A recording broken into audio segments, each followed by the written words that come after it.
Ah, je crois que je suis pas prête, Alexandre. J-57 avant Noël, vous vous rendez compte? Mauvaise nouvelle pour tout le monde, mais bonne nouvelle. La saison des patinoires qui commence, avec la saison du hockey aussi. Les patinoires ouvrent. T'en fais, toi, du hockey, d'ailleurs? Non, moi, je préfère la version été, pieds nus, tout ça. Hockey, c'est pas trop pour moi. Mais il me croit qu'on t'avait vu, je crois, sur la patinoire de Nyon. Bah oui, la patinoire de Nyon qui rouvre ce lundi, justement, avec une nouvelle formule. Ça s'appelle La Cabane, avec de nouveaux gérants. C'est géré par la ville de Nyon maintenant. Et avec les gérants du ponton. Bah oui, là où on faisait du surf et du canoë. Et bah maintenant, on va faire du hockey. Et puis à Gland, ça ouvre ce vendredi, donc les patinoires de la région. C'est parti, Andrea. Ouais, je vois toujours pas le puck, hein. Ça va trop vite pour moi. Ah oui, bon, ça j'imagine. On fait toute autre chose aujourd'hui. Moi, je vous emmène du côté de la caserne des pompiers de Chaizeray. Nouveau lieu qui va inaugurer, tu sais, le SDIS Nyondol célèbre cette année son 10e anniversaire. Ouais. Et bien, nouveauté, une caserne du côté de Chaizeray qui va être inaugurée ce 2 novembre. Donc j'y vais, on va aller visiter les lieux. Visite en avant-première, magnifique. Allez, pimpon, Andrea, à toutes. Et puis, eh bien, nous, en plateau, bah oui, c'est sport. Donc, je sais tes matchs avec les résultats sportifs du week-end. Et puis, on parle de jiu-jitsu brésilien avec Kylian Humer qui est avec nous en plateau. C'était le sportif de l'année aux derniers mérites sportifs régionaux. Voilà, vous êtes bien installés. Eh bien, fais voir ta région. C'est parti.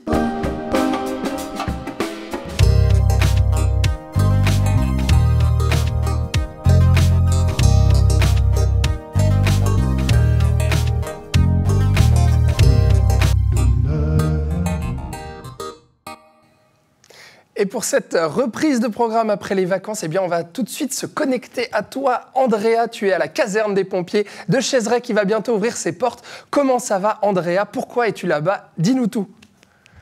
Oui, pimpon, comme tu disais, Alexandre. On y est. Je te présente Patrick Barras et Nicolas Barry. Bonjour, messieurs. Merci beaucoup d'être avec nous en direct de la caserne de Chaizeray qui sera inaugurée effectivement ce 2 novembre. Pourquoi? Eh bien, on va vous parler un petit peu de ce lieu parce qu'il existait déjà ailleurs et on va faire ce début de l'histoire avec vous. Une caserne qui existait déjà mais qui a été déplacée en ces 10 ans du SDIS Nyondol. Pourquoi ici à Chaizeray? Alors, tout simplement parce que avec la mise en place du DAP Beaumont, qui dépend du SDIS Nyondol, donc nous avons 4 sites. Le site, c'était un peu un site provisoire à Gingin. Et il a toujours été question, depuis maintenant plus de 12 ans, en cause d'une caserne à Chaizeray. D'une part, déjà, pour donner des locaux et des infrastructures qui correspondent aux besoins d'aujourd'hui, et des missions qui sont celles des sapeurs-pompiers d'aujourd'hui, qui ont beaucoup évolué avec le temps. Donc, il fallait des locaux dans lesquels on puisse ranger notre matériel, donner l'accès aux sapeurs-pompiers dans des conditions qui soient optimales. Donc, le lieu qui se prêtait le mieux, c'était cette zone. C'est une parcelle qui était dévolue à ça, à l'utilité publique. Et on avait un projet ici à Chaizeray de bâtiment multifonction. Et cette caserne est venue naturellement, évidemment, se greffer dans ce bâtiment. Et nous sommes très fiers aujourd'hui de cette exécution, de cette réalisation qui, comme vous l'avez souligné, sera officiellement inaugurée ce samedi. Donc c'est ce qui est original dans cette démarche, c'est que c'est un bâtiment multifonction. Alors je ne vais pas pouvoir sortir à l'extérieur par manque de réseau, mais ici dans cette caserne, c'est un bâtiment qui a plusieurs espaces. Vous êtes d'ailleurs municipal à Chaizeray, un bâtiment multifonction. Pourquoi justement allier le côté pompier à d'autres choses? C'est quoi ces autres choses? Alors tout simplement évidemment pour des raisons de coût. De centraliser plusieurs activités dans un même endroit nous permettait de faire des économies d'échelle.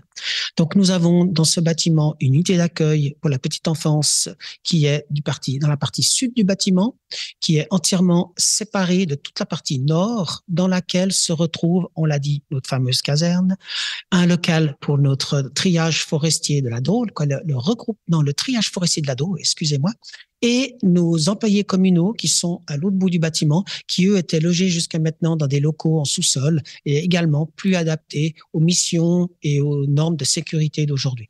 Donc aujourd'hui, nous sommes contents d'avoir un bâtiment qui regroupe tout ça avec une salle au premier étage pour des manifestations, des séances et autres, un appartement de fonction et vous avez sous vos pieds un parking de 50 places en souterrain.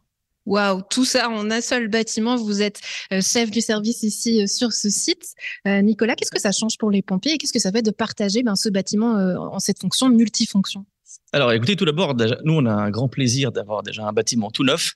Notre ancienne caserne était un petit peu vétuste, on avait pas toujours accès à certains services. Tandis que là, maintenant, on a des casiers magnifiques, on a les vestiaires garçons et filles. N'en dites pas trop, on garde le suspense pour après. Et surtout, on aimerait que ça tourne bien, cette belle caserne, que tout le monde soit content et ait envie de venir, surtout. C'est ça qui va être le plus important, c'est que ça va garder la motivation de tous les pompiers qui travaillent avec moi. Voilà.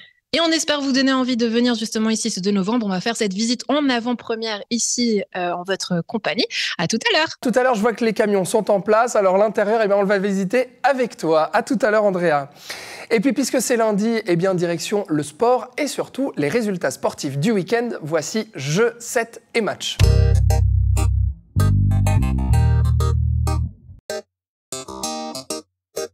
On commence ce jeu 7 et match avec le Nyon Basket féminin qui a disputé son tout premier match en compétition européenne. C'était ce dimanche en République tchèque. Les Nyonnaises se sont fait une première belle expérience et n'ont pas démérité, même si elles se sont inclinées 88-76 face à SBS Ostrava. Le prochain match en championnat suisse aura lieu ce mercredi au Rocher face à Trois-Torrents.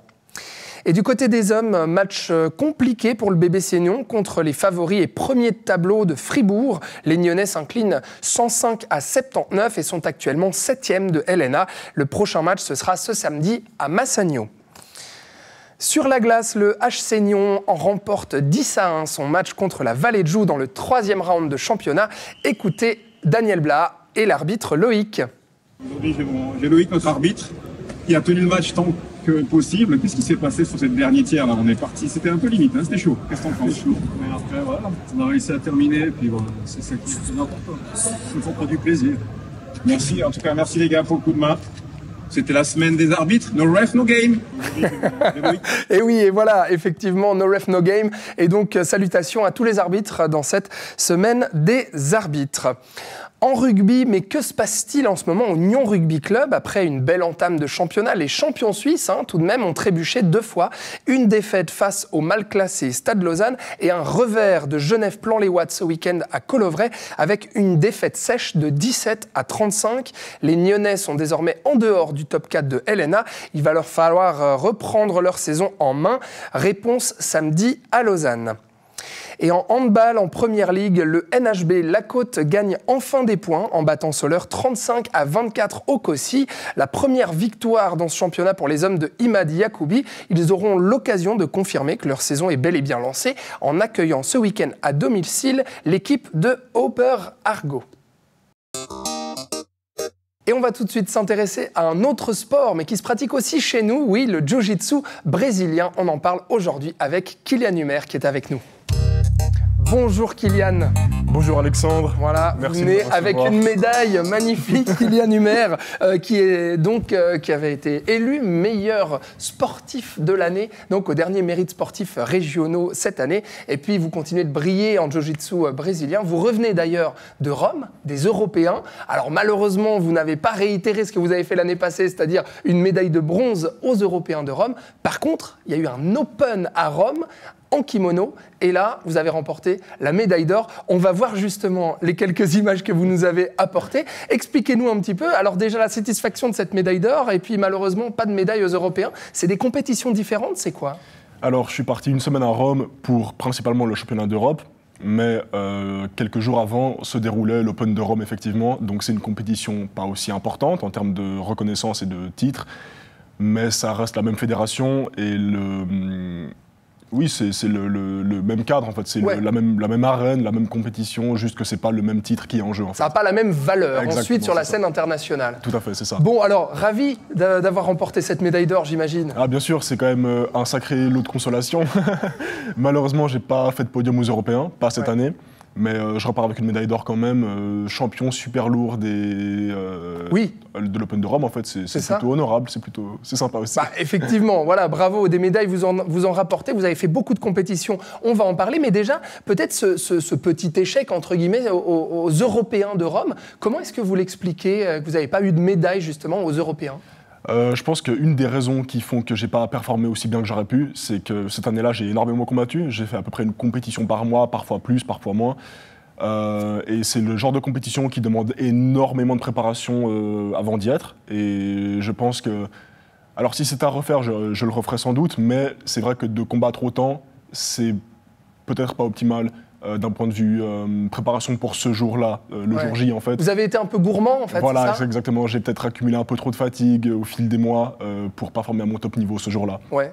Donc du coup, cette année, comment est-ce qu'elle s'est passée pour vous depuis qu'on vous a vu sur la scène à Gland avec les mérites sportifs? Comment ça va depuis le printemps? Eh ben franchement, ça va bien. Ouais. Les mérites sportifs m'ont apporté mine de rien beaucoup de choses. Ouais. C'est vrai que j'ai pu être en contact avec beaucoup de gens du milieu. Le club où je m'entraîne, à Nyon aussi, Team Master, il y a eu une explosion du nombre de visiteurs depuis la cérémonie, donc c'est super agréable, quoi. Franchement, moi je vais bien, mes études se passent bien aussi. Ouais. Et puis la compétition, à part l'échec aux Euros, franchement tout va bien. Ouais. Je vais peut-être participer au championnat du monde l'année prochaine aussi. Et oui, justement, et ben voilà, vous me faites ma transition, Kylian, parce que j'allais vous poser la question. Et oui, c'est vrai, là l'objectif prochain, c'est l'année prochaine, en décembre prochain à Las Vegas, les championnats du monde de Jiu-Jitsu brésilien. Comment est-ce qu'on se prépare à un tel événement, franchement? Je pense que... Alors techniquement, il n'y a pas de secret, il faut s'entraîner, il faut accumuler des heures sur le tatami. Maintenant, physiquement aussi, il faut être vraiment prêt le jour J, donc ça passe par le cardio, par la condition physique. Ouais. Il y a beaucoup de choses à prendre en compte, la nutrition, le sommeil, c'est vraiment un travail à plein temps. Mais c'est un truc qui se fait pas en quelques jours, donc les Worlds, ça se prépare avec plusieurs mois, plusieurs années. Et oui, là votre calendrier, il va être calé en fonction de ça l'année prochaine. Exactement, je vais combattre beaucoup moins, mais on va privilégier la quantité à la qualité, si je peux dire. Ouais. Et c'est l'idée, quoi, c'est de combattre peut-être 3-4 fois dans l'année seulement, mais de le faire vraiment bien à chaque fois pour aller décrocher des médailles et des titres majeurs. Ouais. Alors votre sport, le Jiu-Jitsu brésilien, on va en parler justement, on va voir quelques images de vous pendant vos entraînements, notamment à Team Master Nyon, puisque vous en parliez, votre club de cœur, donc à Nyon. Vos ambitions en Jiu-Jitsu, Kylian Humer, vous l'aviez annoncé, c'est de devenir professionnel. Est-ce que c'est possible vraiment en Suisse, chez nous, d'être professionnel en Jiu-Jitsu ? Alors, c'est dur de vivre de la compétition, mais comme c'est un sport très, j'aime dire, communautaire, parce qu'il y a beaucoup de partage au sein de ce sport, j'ai commencé moi-même à donner des cours, et c'est quelque chose pour lequel on peut se faire payer également. Si on est professeur dans une académie, que ce soit la nôtre ou une académie qu'on emprunte, on peut se faire payer pour ça. On peut aussi vivre de ses sponsors quand on est compétiteur. Il y a beaucoup de choses à prendre en compte. Maintenant, comme je l'ai dit, vivre de la compétition pure, c'est compliqué, mais je ne perds pas espoir. Ouais. Alors c'est vrai, mais ces titres-là vous permettent après de vous faire un nom, et puis potentiellement après de donner des cours, etc. Ça marche beaucoup à la reconnaissance aussi, en fait. Et si tu accumules des titres, tu as la possibilité ensuite de donner, par exemple, des séminaires aussi. Oui. Parce que les gens ont envie d'apprendre, de voir comment toi tu abordes le combat, de voir comment toi tu joues, en fait. Et donc ça, si les gens aiment ce que tu fais, ils te suivent, et donc tu peux donner des cours, des séminaires et voyager pour ça. On le voit à l'image, regardez Kylian, justement, ces entraînements-là. Le Jiu-Jitsu brésilien, c'est très technique, hein. C'est un art martial assez spécial. Vous l'avez découvert, en fait, il y a 4 ans. Vous vous êtes mis dans ce sport-là, alors qu'à la base, vous faisiez du basket, vous faisiez d'autres sports. Le Jiu-Jitsu brésilien, qu'est-ce qu'il représente pour vous? Pourquoi avoir choisi ce sport? J'étais à fond dans les jeux vidéo quand j'étais plus petit, et on dit que le jiu-jitsu brésilien, c'est un sport pour les gens qui sont dans ce domaine-là, quoi, dans les jeux vidéo. En fait, les gens qui ont cette passion pour la progression. En fait, c'est comme si on montait des niveaux, si tu veux. En fait, ce qui se passe, c'est que c'est un sport tellement technique où tu dois accumuler des capacités. Et on appelle ça les échecs humaines. Sauf qu'aux échecs, on part avec les mêmes pièces et sur le plateau, en fait. Donc il y a beaucoup de stratégies, c'est ça que vous essayez de dire. Et en fait, il faut avoir un coup d'avance, 2-3 coups d'avance, mais tu as aussi cet aspect, tu dois construire ton jeu, accumuler du savoir, accumuler des techniques, et ça, c'est quelque chose qui, moi, me parle beaucoup. Et aussi, un truc que j'ai adoré, c'est le fait que tu es libre, en fait. Quand tu combats, c'est toi contre quelqu'un d'autre. Tu n'as pas ce truc que j'ai eu en basket, par exemple, où tu peux être enfermé dans une stratégie de groupe, où tu as ton poste et tu peux pas trop en sortir. Là, c'est vraiment, tu peux laisser libre cours à ta créativité, tout en cherchant à maximiser ton efficacité. En fait, ça passe par toi, que toi. Il paraît justement, voilà, c'est très bien que vous disiez ça, parce qu'il paraît que la personnalité est très importante dans ce sport. Pourquoi ? En fait, il y a tellement de stratégies qui sont viables, même à haut niveau, qu'au final, comment moi je vais aborder un combat, ça va dépendre de ce que je suis, en fait, de ce que j'aime faire, de ma personne, et pas forcément de ce qui marche. C'est qu'il y a plusieurs façons de terminer une soumission, il y a plusieurs façons de commencer un combat, et ça dépend pas de ce qui fonctionne, mais ça dépend de ce que moi j'aime en fait. Il suffit pas d'être grand et costaud. Voilà, exactement. Et de faire beaucoup de musculation. Alors, on va revenir sur les mérites sportifs régionaux. On va voir justement les images. C'était en mars dernier, Kylian Humer. Regardez, vous receviez justement ce prix de sportif de l'année à Gland. Déjà de revoir ces images. Là, on vous voit faire un bisou au ciel. Ça représente quelque chose? Vous dédiez ce prix à quelqu'un? Alors, c'est quelque chose que j'ai l'habitude de faire quand je gagne des combats, quand je suis en compétition et tout. C'est la fierté. C'est la fierté. La personne que j'ai en tête, c'est mon grand-père qui malheureusement est décédé il y a plusieurs années déjà, pardon. Mais c'est pas que pour lui, c'est pour le geste, c'est pour mes proches, c'est pour tout le monde, quoi. Pour la famille. Pour la famille. Ouais. Qu'est-ce que vous ressentiez à ce moment-là de remporter ce prix de sportif de l'année dans votre région, ici à Nyon? Ça représente quoi? J'étais très heureux. Ouais. Je sais pas si je m'en suis rendu compte tout de suite, si j'ai réalisé tout de suite ce que ça allait m'apporter, etc. Mais franchement, non, c'était une super expérience à vivre. Ouais. La cérémonie était énorme, quoi. C'était super sympa de voir aussi les autres sportifs mis en avant pour leurs accomplissements. C'était vraiment top, quoi. C'est vraiment un moment de partage que j'ai beaucoup apprécié. Et qu'est-ce que ça vous a apporté justement depuis le mois de mars? Concrètement, ça apporte vraiment quelque chose, ces mérites sportifs régionaux, pour un sportif comme vous? Alors, en termes de financement, donc j'ai reçu 2000 francs. Oui. C'est plus qu'apprécié, très utile, mais c'est pas avec 2000 francs que tu fais une saison complète. Oui, là c'est vraiment le prix qui compte, voilà. C'est la visibilité. Mais en termes de visibilité, justement, c'est énorme. C'est que j'ai eu la chance après d'être en contact avec des gens du milieu, des journalistes sportifs, etc. D'accord. Et ça met en avant pas seulement moi, mais aussi le sport. Et j'ai pas. Alors oui, j'ai envie de développer mon image, mais c'est aussi pour le sport, le jiu-jitsu roman que je le fais. Mais oui, qui est un sport assez peu connu encore voilà. ici. Hein. Alors en fait, je dirais que c'est un sport niche, très populaire au sein de la communauté arts martiaux. D'accord. Parce que qui dit MMA dit jiu-jitsu quelque part. Oui. Mais c'est vrai que et qui se développe d'ailleurs, hein, les arts martiaux, ça énormément. Très vite, mais c'est pas encore au niveau du judo ou d'un sport vraiment commun comme le foot, le basket, n'importe quoi. On n'en est pas encore là, évidemment. Mais donc ce titre de sportif de l'année dans des mérites sportifs régionaux comme ça peut vraiment changer une carrière? Je pense, oui.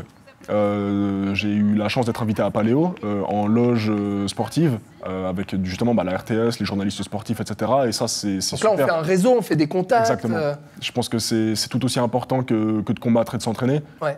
Si tu développes un réseau pour aller avec tout ça, alors évidemment que ton image, elle en bénéficie énormément. Ouais. Donc c'est énorme quoi, ce que j'ai reçu grâce à ce prix.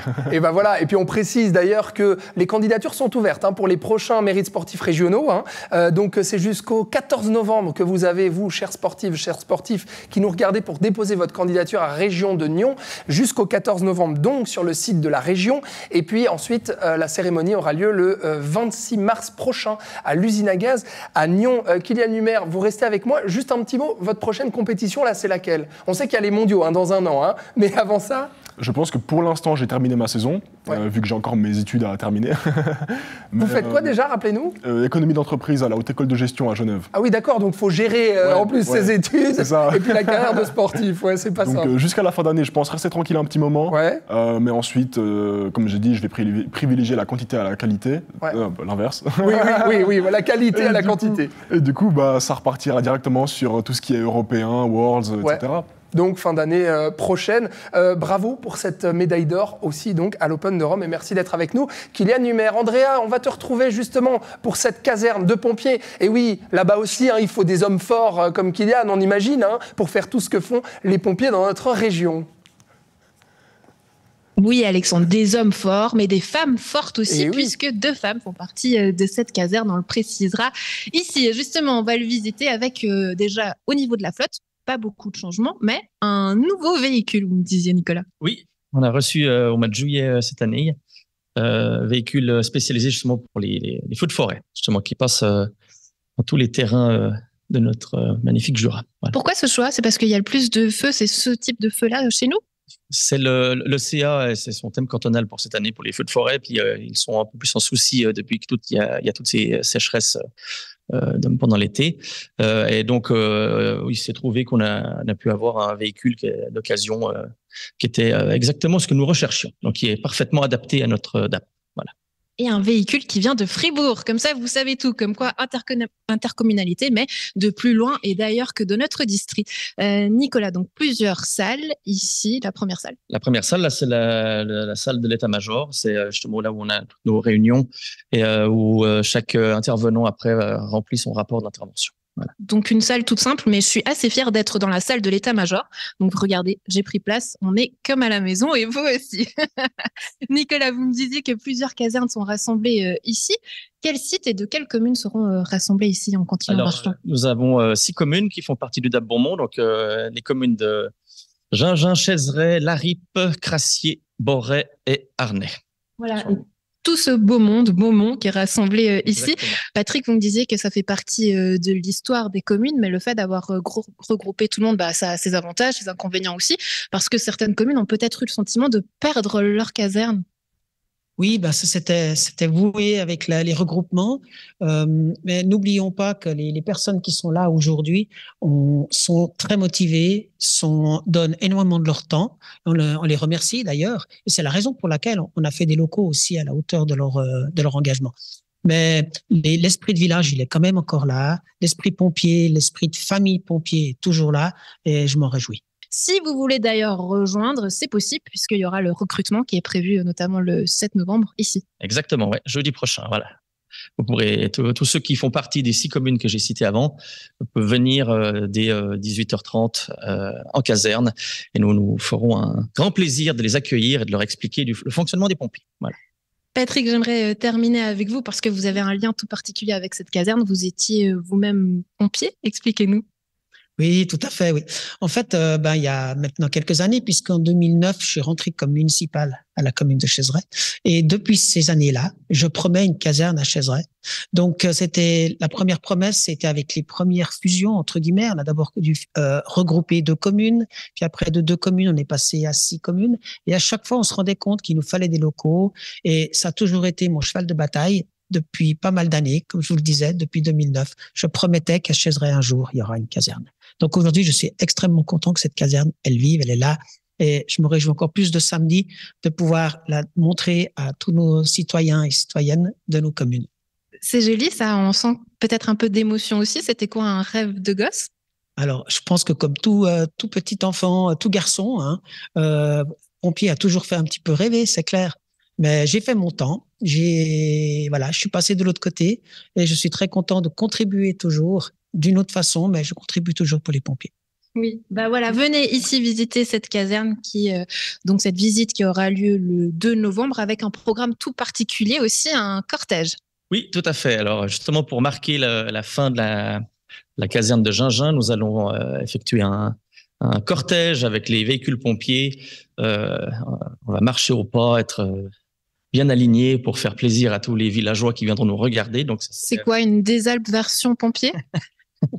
Ouais, on peut pas dire que c'est une des Alpes. Je crois qu'on monte un petit peu, je crois.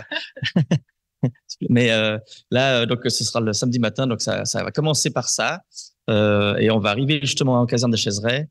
Et après, une fois qu'on aura fini la partie officielle, toute la journée, il y aura des démonstrations de prévention incendie pour tout le monde. Il y aura aussi des activités pour les enfants. Il y aura à boire, à manger. Il y a 3 sortes de fast-food. Il y aura des pizzas, hamburgers, et il y a la fameuse raclette de l'amicale des pompiers de Larippe qui sera aussi là. Et toute la journée jusqu'à 16h. Voilà. Donc, voilà. On vous attend nombreux. Vous êtes attendus à la maison. Le rendez-vous est pris pour ce 2 novembre. Nicolas, Patrick, merci beaucoup d'avoir été avec nous. Puis on vous garde quelques surprises. Donc, venez visiter cette caserne ici du côté de Chaiseray. Bonne journée tout le monde.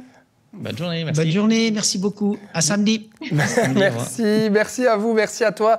Andrea, chère pompière, je te souhaite une bonne journée. Kylian, juste un petit mot. On disait, enfant, ça vous faisait rêver, vous, pompier ou pas? Moi, j'avais peur, de me confronter au feu.